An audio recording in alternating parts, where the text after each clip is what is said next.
Loki's flashback begins to conclude as we return to that fated day during Harold's death. But with that, as usual, come a bunch of details, including a more final understanding of the effects of each of Emu's contracts, the legendary fruit of Alb and the potential other fruit pertaining to the Hummer Ragnar. So let us break down these past couple chapters together. On the cover, Hatchen is shoveling snow, thanks to all his arms and getting gloves in return, one for each of his 6 arms. On his shirt, he has the writing Takoyaki 8, which refers to a ship that he attained during his cover. Story built by the catfish of Hachimaki Namazu village and now serving as a wandering shop of takoyaki, the traditional Japanese dish of fried octopus. On the color spread instead, we have a beautiful drawing of all the rocks, pirates in color with some interesting details about some of them. Jabek is front and center with the color scheme. We saw him in just a couple weeks ago on the jump cover. Next to him is John with the same white hair we saw his zombie having. We see him counting money, which shows his love for treasures that has been mentioned quite a few times. Then there's Whitebeard with a Stussy on his lap, showing the massive difference in size between them, but equally as big as Gonsai, who seems to be just about as big as Whitebeard himself, especially since he doesn't seem to be standing on the couch. This kind of matches with his zombie also being quite big. And in this case, he appears to have a red hair and beard unlike his zombie who had black hair, so I wonder if his hair is somehow withered over time or if Oda once again just changed his mind from what the anime and the color manga used. Floating above them is Shiki, who is giving a side-eye to Kaido while he flies in the air thanks to his powers. Below the two is Uku, who is flipping Barbell off while also holding a bottle of booze in his other hand. Interestingly, he has a greenish hair, which would match Kibu's hair if he indeed is Karibu and Karibu's father. That is assuming that the thing on top of his head is an oddly stylized hair and not an actual living reptile. Next to him, instead, Marlin is shown having bluish hair, while the massive Barbel instead has yellow hair, making his head look as if it were on fire. Below him are the final members, including Big Mom, eating from a whole cake together with Gloriosa, though her piece of the cake is about to be eaten by her snake. As we saw in the anime during God Valley, younger Gloriosa had this brown-orangey hair color to her. Meanwhile, instead is depicted with what looks like purplish hair, which once again clashes with his previous depiction in the anime and the color manga of having black hair. And finally above him is Ski, who is brandishing his iconic silver axe from which he got his moniker, who is shown as having gray hair befitting the silver color of his axe. The chapter opens up while showing different places across the world reacting to the changes in Alb's culture. The first is a tropical island with large palm trees and castle-like towers with a particularly defined clock tower on the right, slightly similar to the place with a similar clock tower in last chapter. So I wonder if the two could be one and the same. And there behind those checking the newspaper you can spot a man and a little girl exchanging balloons. Elsewhere, a chef is seeing great success in his shop thanks to some of the seafood from Alb, which likely refers to those colossal fishes that we've seen near the islands in cases like chapter 866. Elsewhere, instead, we see Umit selling Alb timber to some rich buyer from its colossal trees. Is seen in the background a single log taking a large part of the ship. If you recall, Umit was one of the underworld emperors that appeared in Big Mom's party known as the Shipping Magnate, who had a transport network deeply involved with the underworld. As such, beyond this timber seen here, which appears to be from regular trees, or at least smaller branches of the Atom, I wouldn't be surprised if Umate also helped ship some of the Atom tree wood onto the black market, which is how much later the likes of Frankie would eventually get the wood and thus be able to build the Thousand Sunny, all thanks to Harold's efforts to open up the country more. Harold continues taking efforts towards Alb joining the government, but he receives several warnings. Still, blinded by his own vision, claiming that this is what would have wanted, but she's not there anymore to advise him. As she said back when she was still alive too, she does believe that there is worth in maintaining some of Alb's culture, namely their pride as warriors and their willingness to stand up for good causes. As we see during that scene, Transitioning in the flashback, you can see in the first panel that several people are posted outside of the house, where Edita is resting with the doctor, first and foremost standing right next to the door in the case of any eventuality. We can see that better when Harold walks out, including Hyodin and Mato, who grieve over her death, and of course his crew with Stanson, Girth, Goldberg, and Rode. Next to them is also Ripley with Colin on the ground and what seems to be Gaban in her hand, and in the middle side of this page we see how the father and the two sons grieve in different ways. Hierawan pours his emotions out alongside Mato and Rode, whereas Harold begins to cry as well, but covers his face because he has to keep appearances as a king. Loki, meanwhile, sits silently in his cell, still crying but refusing to show his tears because his childhood trauma has made him afraid to be like his true self, which is why he kept acting cold towards her despite seeing her like a mother. Although of course she was well aware of this, it's likely that due to that attitude he may have refused to explain why he burned down Saki Village, which is why he was jailed in the penitentiary.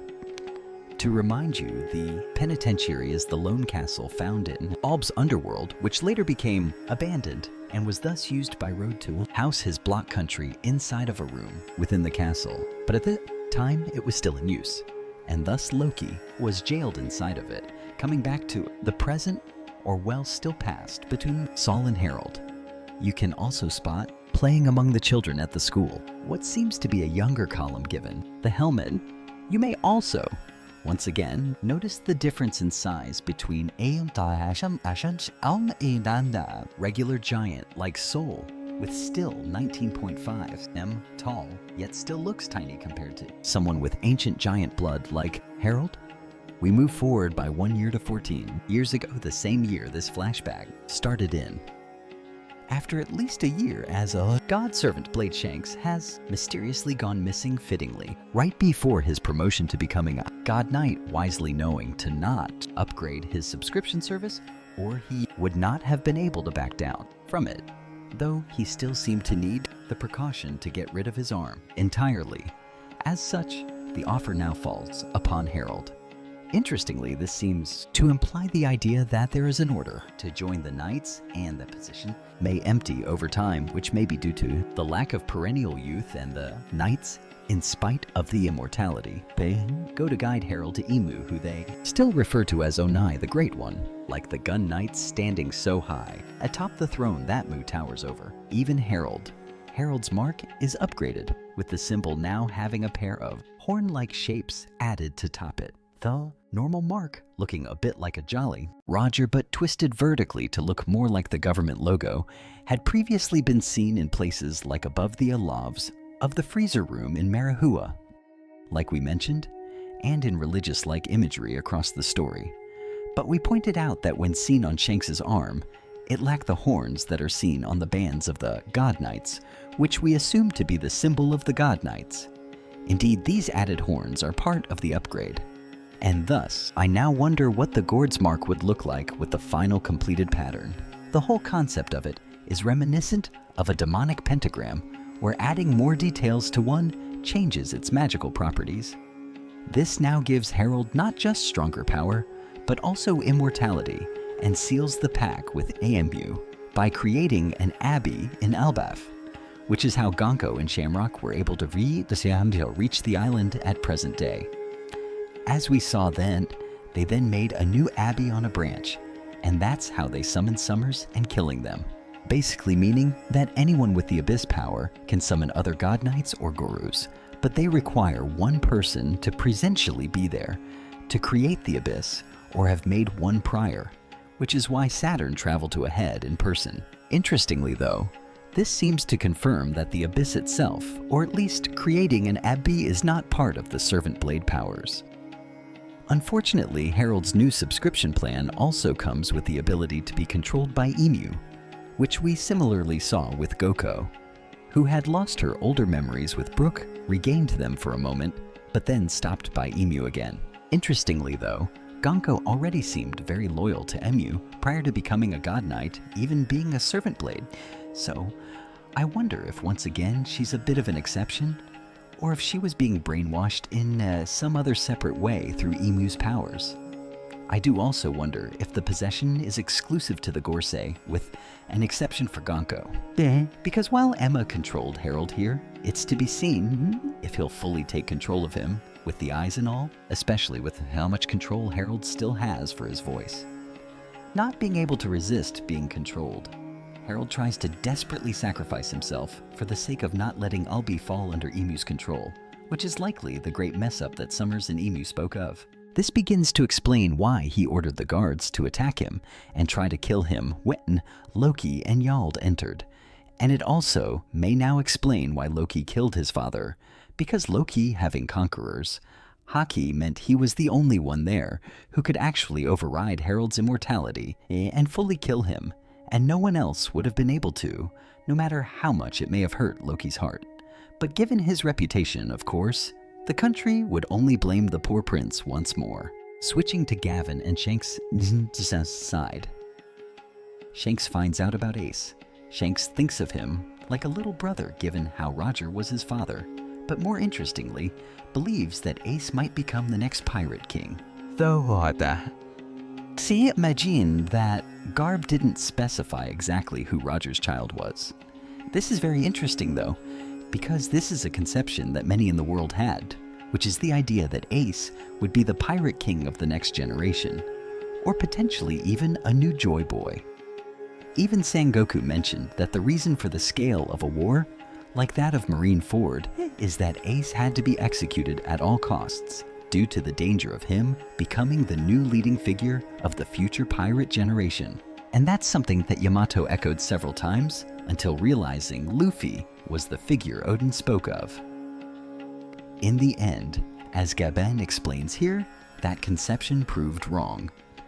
And as Whitebeard said during the final speech before his death, inherited will is something that isn't tied by bloodlines, but rather passed on like a torch, like a flame with a particular focus during that page on Luffy. However, it's interesting to think that Shanks thought that as well. Maybe the reason he considered himself the child of fate was due to being Roger's son before Ace popped into the picture, but maybe it could be referring to something else entirely. There's also been a theory for quite a while that Shanks wanted to originally give the Kamui to Roger's son, but in the end, Luffy ended up eating it and decided to bet on him instead. Though now, it's definitely becoming clear that he sacrificed his arm on purpose to get rid of the mark. Back at the castle, as Harold begins to lose control, his life flashes in front of his eyes, remembering his sacrifice with the horns, the cheers of the people of Albeth, and the children at the school, everything that he had accomplished. As he mentions, his life has lasted 144 years. But this conflicts a little, as Harold was mentioned to be 45 years old 109 years ago, which would mean if he was still alive, he'd be 154 years old. However, since he died 14 years ago, then at this moment, he should be 140 years old and not 44. So, unless I got my math wrong, I wonder if Oda screwed up a bit with the math himself, or if he's trying to find a way to reckon his age to something more specific. Anyway, as we connect back to the start of the flashback, as we had assumed Harold was being skewed by the guards because he asked them to. But back to Shanks, he gives us some better details on the abilities unlocked by each of the contracts. The Shallow Sea contract for Godblades means that the person bearing the mark cannot defy Emu's orders. This is only within the range of Emu's abilities, as without having telepathy, they can be controlled at a range. Also not having regeneration. Shangsu was able to get rid of the mark because his arm wouldn't regenerate. The Deep Sea contract for God Knights means that the person bearing the mark still cannot defy Em's orders. However, now being able to communicate telepathically with Emo or the others within this network, Emu may cast orders from anywhere in the world, making the orders inescapable. Furthermore, those with this contract become able to summon the Abyss Pentagram. Although it's not quite yet clarified if Servant Blades can use the Abyss as well, just unable to generate it, or if the ability to travel is fully limited to God Knights and above. I'm saying this mainly as Killing said that only those with a mark can use the Abyss, but I wonder if he meant one of their tier, or anyone with a mark in general, such as Shanks in this example. And beyond that, of course, there's not just increased strength, but also the immortality. Though it's worth noting that this immortality does not involve perennial youth, since we've seen God Knights age the deep sea contract. Instead, for the go away, we get no details from Shanks, but we can surmise some things given what he said. It seems that the deep sea contract grants you the power of perennial youth, as all the Gray were shown to seemingly be unaging, unlike the Gun Knights, thus, in a sense, granting true complete immortality. Though, of course, that's as long as the Great One is willing to furthermore, or I wonder if the devil transformations are also a boon of the deep sea contract, particularly as Goko killing Gam and Summers all have regular fruits, with Shamrock having a fruit on his blade, whereas were all demonic creatures were referred to simply as their creatures, rather than being stated to have a fruit, though that's still in the air. And of course, beyond these, there's the weird exception of Goko seemed faithful to Emu, despite similarly being brainwashed, even at a time when she was still a godservant blade, perennial youth, despite still being a god knight. And there's the question of which tier allows for full body possession, as Harold in this chapter has his body controlled, but is never being taken over directly by Emu. Rather, just being brainwashed. So is Gunku an exception to these tiers? And if so, why? With the final parts of his consciousness remaining, Harold tells Loki to eat the fruit and to use it to kill him, as we have thought. With his mind being fully brainwashed by Emu, Harold orders for the castle to be locked up, which explains why the guards weren't able to escape, and tries to stop Loki from eating the fruit. Instead, Emu desiring Harold to seize it for himself. We can tell that this is still Harold his speech pattern matches himself rather than that of Emu, and instead refers to Emu in the third person as a separate entity. Interestingly, it appeared that this is also what Jabek wanted to do with Harold to eat the fruit. But Jaro warns that if Harold eats it and loses control, it will literally become the end of the world. This lines up both with Jabek's ambition to change the world entirely, but also Loki's claim at the start of the arc that he's the sun god who will bring an end to the world. Yold tries to stop Harold, but instead gets skewed in the head with his sword, with Harold revealing that it was Jarl who gave him that sword to begin with. This is something that many of us had picked up on many chapters ago, that the sword in Jarl's head matched the one Harold was seen with in his painting. And indeed, it was him who stabbed Jarl. Some has wondered if this was due to Harold having sold out or betrayed Albaf, while others thought he may have been dummy reversed. But in a sense, it wasn't too far off from the latter guess. It's possible, however, that by being stabbed like this, Harold may have suffered some memory loss and does not recall what happened in the castle on this day, unless he somehow is really keeping a secret on Loki for no real reason. Though the fact that Gaban was also present but didn't leave the secret prior means that there maybe was some agreement between them. As he and Shanks jump in to try and stop Harold, Shanks appears visibly pained at having to hit someone who he believed to be a good person. Speaking of Shanks, I also wonder why he would agree to defeat Loki 6 years ago, and why Loki decided to leave Alb and become a pirate rather than following his father's promise. Did he perhaps prefer to leave that role to Hyodin, but couldn't quite communicate it? Did Shanks never find out the full truth about Loki and what happened with Harold? We know he's quite the Zin, but why exactly did Loki willingly get chained up for 6 years like that? Anyway, Loki makes his way to the storage room where the devil fruit is hidden, seemingly inside a chest. Behind it, however, is a hammer, which you can infer is the Ragnar. Loki's hammer, which is a fusion of the words Ragnarok, the end of the world, and Molir Dar's hammer that summons thunder, which checks out as Loki kind of heralded the start of Albus Ragnarok with a thunder strike that set the adamantry ablaze. We can also infer this by the fact that it looks like Ragnar, while Loki's current hammer looks different, and by the fact that Harold mentioned that we would take the Delruit and Ragnar both showing that the two treasures are stored together. Funnily enough, if you go back to chapter 1152, you can perfectly spot Ragnar behind the chest, but few people paid attention to it. Probably thinking of it as some stone in the background, or just part of the castle. Mysteriously though, the hammer appears to lift in the air by itself, and begins spinning as if to attack Loki. It is possible that from the shadows, someone may have picked up the hammer and thrown it at Loki. But the way the battle is drawn almost seems to imply more that the hammer almost lifted itself off the ground and began flying towards him. So unless there's somehow someone in here locked inside this door, already locked by chain and key, it would seem that the hammer moved on its own. Furthermore, a speech bubble next to the hammer says GG. There's two ways to interpret this. Either it's a sound effect that indicates spinning like A-O-O-M-E, but while I can see it, it's not one I'm previously familiar with, at least that it comes to mind. Alternatively, this could be seen as a voice, like a traditional album of laughter, like Gae-ah or Do-ha-ha, and could interpret it as a voice, though I could still give much more credence to the former of it being a sound effect for spinning here.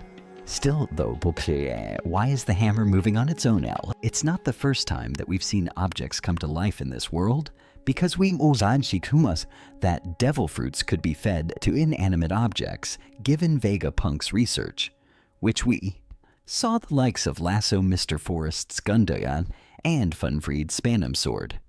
This, however, can only happen with Zooans because Zooans, due to having animal genetic code, are able to take a will of their own. The process can similarly be replicated by accent too, though as Sukiyaki's cattle Bumuku became Atanuki after consuming a fruit some way or another. So in this case, if the hammer really is alive, then we could assume it has a life of its own, which would require it to have eaten a zone fruit.